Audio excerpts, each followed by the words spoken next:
What's up, YouTube? Scott, Scotty Tradition, back with another video. Hope you guys are all doing well. Thought I'd jump on here and just share a couple things quick. It's been quite a while since I've made any purchases with cards. I think end of October of 2021 was my last purchase, and we're coming up on almost the end of February. So in a couple weeks, it's like going to be about 4 months with not really any new purchases for me.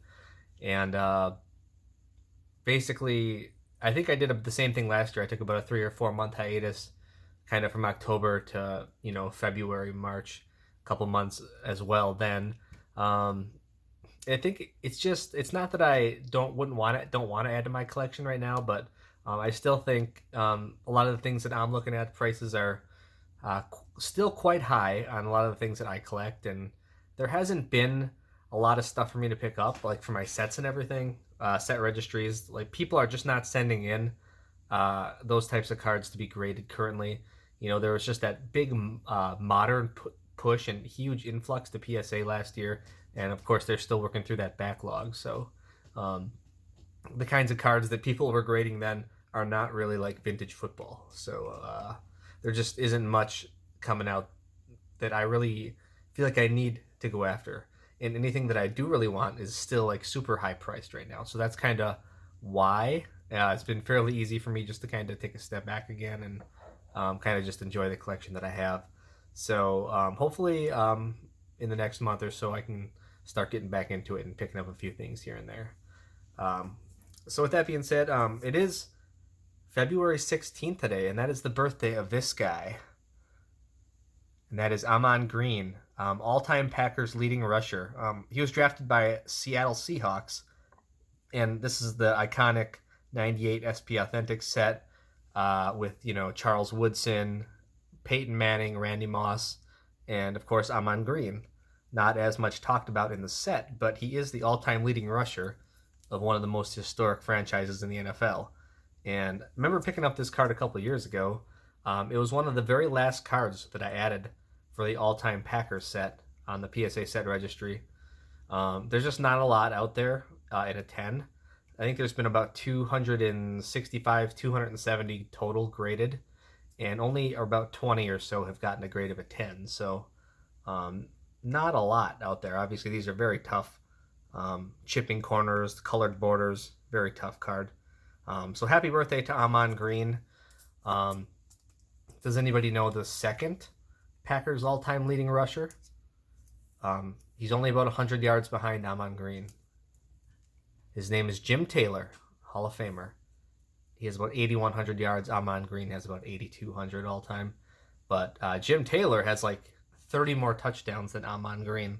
Ahman Green has like only about 50 touchdowns. Taylor's in the 80s, so kind of a crazy discrepancy there. But just a sweet card I wanted to show you since I haven't been picking up anything new. I got to talk about my old stuff. And also, one other thing that was on my mind, actually, I just finished my taxes for 2021 a day or two ago. So, but when I was going through my taxes, I was just thinking about, the next year's taxes and how that will be and how that might be impacting our hobby. Obviously, put in place this year for 2021,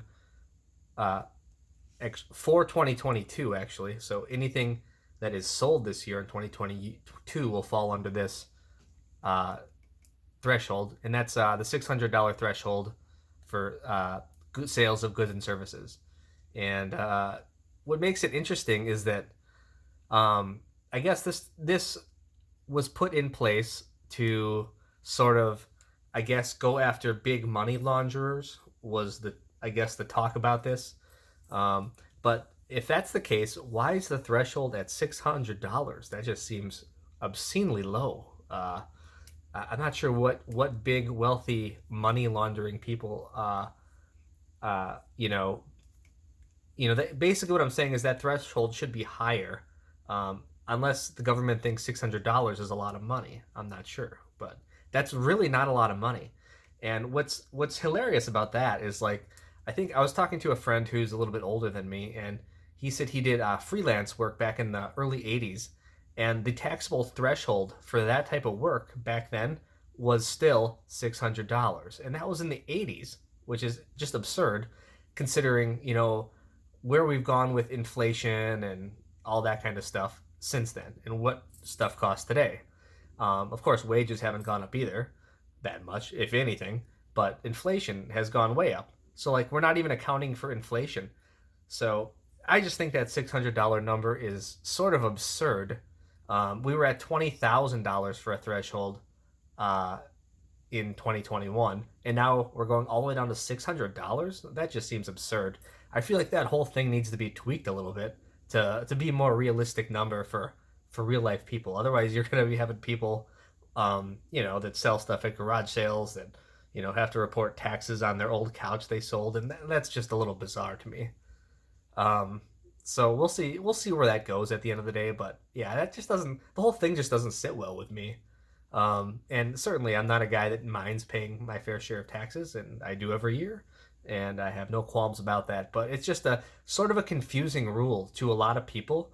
I just think the majority of people have this out of sight, out of mind attitude about it. And come 2023, when people are doing their 2022 taxes, I think they're going to be in for a pretty rude awakening.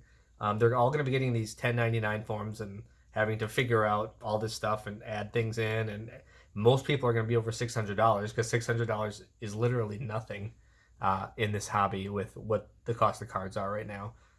Um, what would I have done different? I mean, I would make the threshold a little higher. I mean, I think 20,000 was fine where it's at. But if you're gonna lower it, maybe lower it to like 15,000 or 10,000.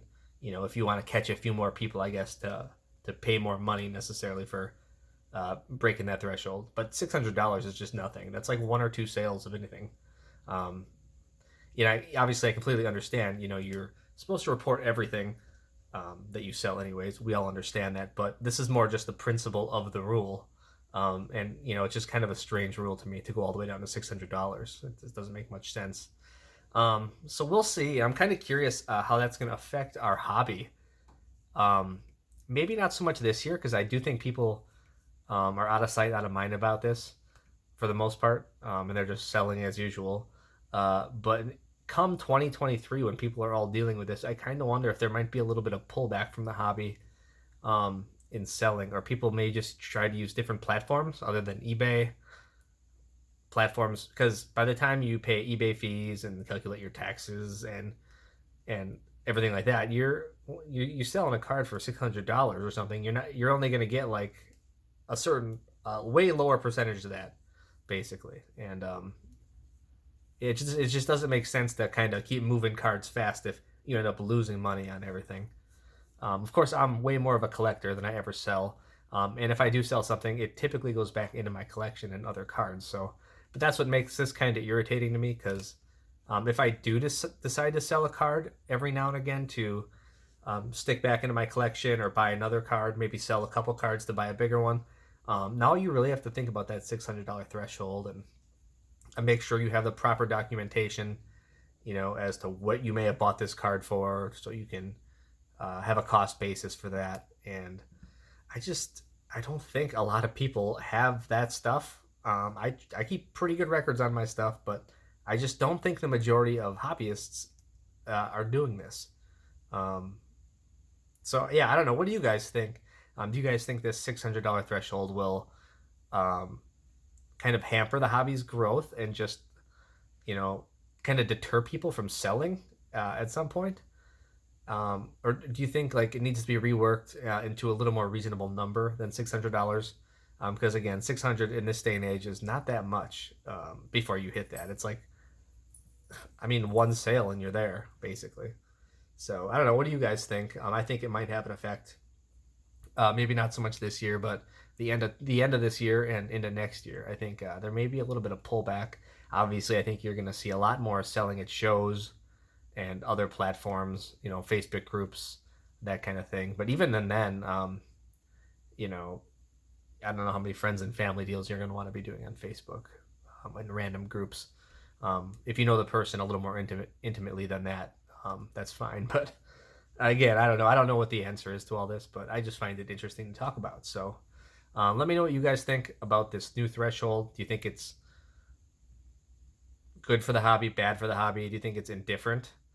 Do you think people will just keep buying and selling like usual, and it won't make a difference? I'd love to hear your thoughts. Love to know if you have any better ideas of how this could be managed, and how do you think people are going to manage it this year and into next year? Do you think everything will be just fine, or do you think come 2023 people are going to be having some major trouble on their taxes? Um, Let me know what you think. Other than that, you guys have a great week. We'll talk to you again soon.